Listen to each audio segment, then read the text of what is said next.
Hi, classmates. I am Dominic Almirez, and this is the part two of interviewing for radio.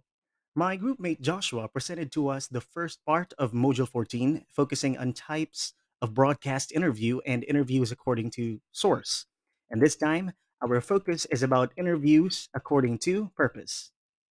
Most of our inputs are lifted from our main reference, the DAVCOM 206 module, and there are also sample clips from the DZBB TV, TV Patrol, and Radio 630, Teleservisyo, and BBC Radio London.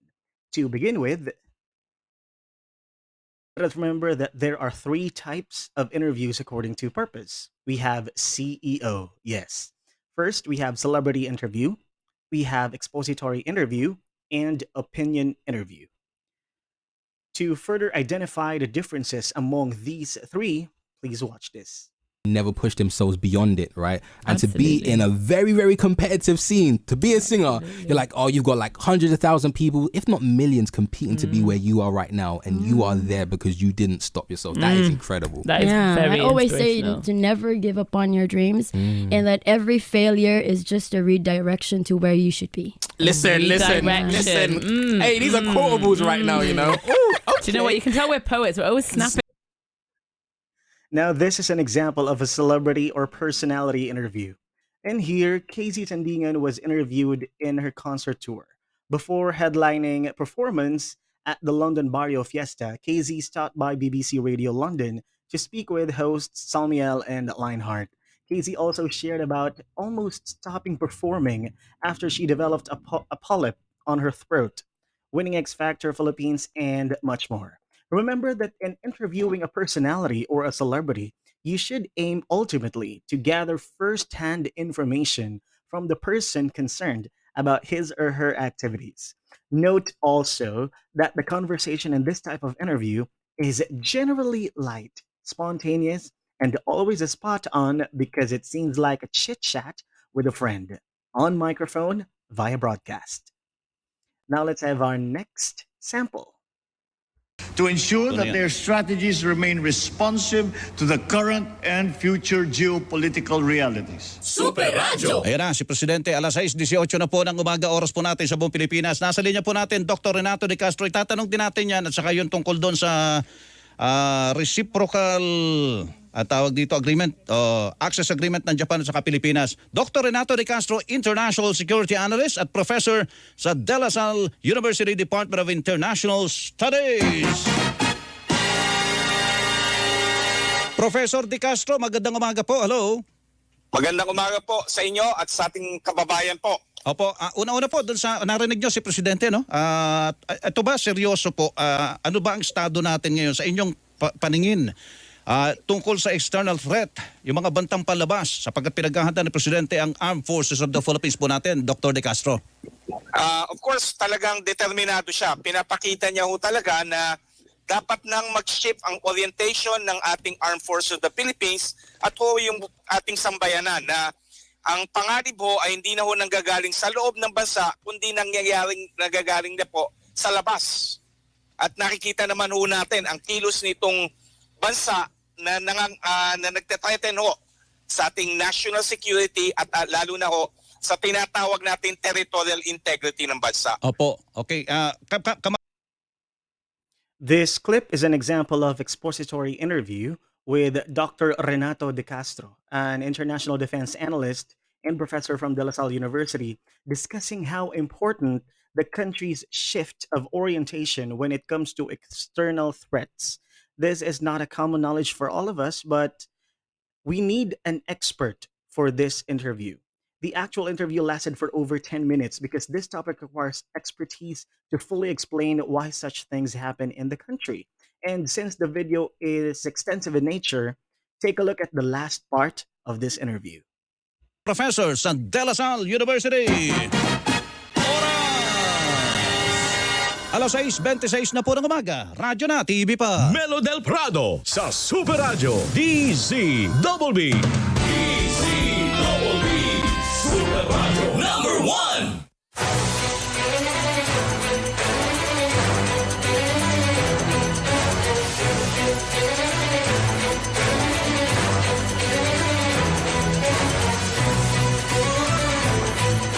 professor sa De La Salle University. Notice that the radio program decided to include summary bullet points after the interview to allow people to fully grasp the depth of the topic in simpler terms. That's an example of an expository interview. Now let's take a look at the next sample. Mahigit 10 piso ang itinaas sa presyo ng paboritong sabong panlaban ni Aling Victoria. Pero hindi lang umano sabon kung hindi halos lahat ng bilihin nagmamahal ang presyo. Kaya ang tanong namin kay Aling Victoria, kaya pa ba? Hindi na. Hahanap ka na lang nga ng mas mura eh. Oo, ganun na lang ang ginagawa namin. Sina Selvi, 700 pesos ang arawang budget sa pagkain at pangangailangan ng pamilya, pero kulang pa niya ito. Yung ulam po namin, niluluto ko hanggang gabi na para makatipid sa lahat, pati sa gas. Kasi sobrang mahal nga po. Bad news para kina Aling Victoria at Selvi ang resulta ng survey ng isang consultancy firm sa daan-daang chief executive officers. 42% ang nagsabing balak nilang itaas ang presyo ng kanilang produkto o serbisyo sa mga susunod na buwan. Kaya malamang sisipan na naman umano ang inflation sa mga susunod na buwan kung saan hagip ang presyo ng mga Noche Buena products. Malaking probability yon pagka ang produkto in demand nagpipik, merong imbalance sa supply, magkakaroon talaga yan ng price adjustment. Wala tayong magagawa doon, Alvin. Every year makikita natin yung mga Noche Buena products, umakit talaga yung presyo kasi mataas yung demand. Ang lubhang tatamaan, mga minimum wage earners at yung mas mababa pa ang estado sa buhay. So minimum wage earner ka, baka hindi ka na makabili ng maayos na Noche Buena. So sabi nga nila magtitipid. Pero siguro wala tayong sa ngayon, wala talaga tayong immediate solution dyan. Ang talagang long-term solution dyan, Alvin and Doris, is yung tinatawag nating economic prosperity.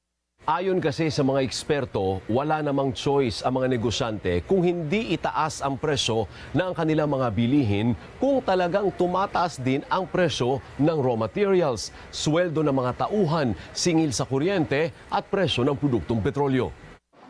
At ang mga supermarket owners, ipapasa lang din kung magkano ang taas presyo ng mga manufacturers. I guess tiis tayong lahat, di ba? Wala naman tayong magagawa. Hindi lang naman mamamayan or mamimili ang nagtitiis eh. Yung mga kumpanyang nagpa-manufacture at nagpo-produce ng mga bilihin, no?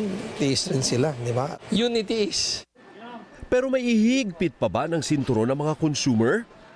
Meron naman, kung dati nagbababoy ka, ngayon isda na lang. Parang wala na. Sa hirap po ng buhay. Sa isang pahayag sinabi ng DTI na tuloy ang pagmomonitor nila sa presyo ng bilihin at tiniyak na hindi naman gumagalaw ang presyo ng mga basic goods pati na ang may suggested retail price. Kinumpirma rin ng DTI. Notice that there were more than one subject in the interview. A lot of people responded to a certain topic, which is inflation. Even though this sample is in the form of a TV interview, it is evident that the opinions of the masses are highlighted in order to explain further the relevance of inflation. It was also mentioned in the video that the minimum wage earners or lower will directly suffer to this economic issue, making the opinions of the interviewees more integral as a development communication material. We can also note that after gathering the opinions of the masses, the points of view of the experts and enterprise producers were also presented, making the news material a more comprehensive one by maintaining its informative nature. That's it, an opinion interview. And there you have it, the three types of interviews according to purpose: CEO, celebrity, expository, and opinion. Before I end this report, let us all remember that before we dig into our interview, we have to identify first the purpose, because failing to identify the main purpose of your interview is preparing your coverage to fail. I hope you learned a thing or two in this quick report. Salamat!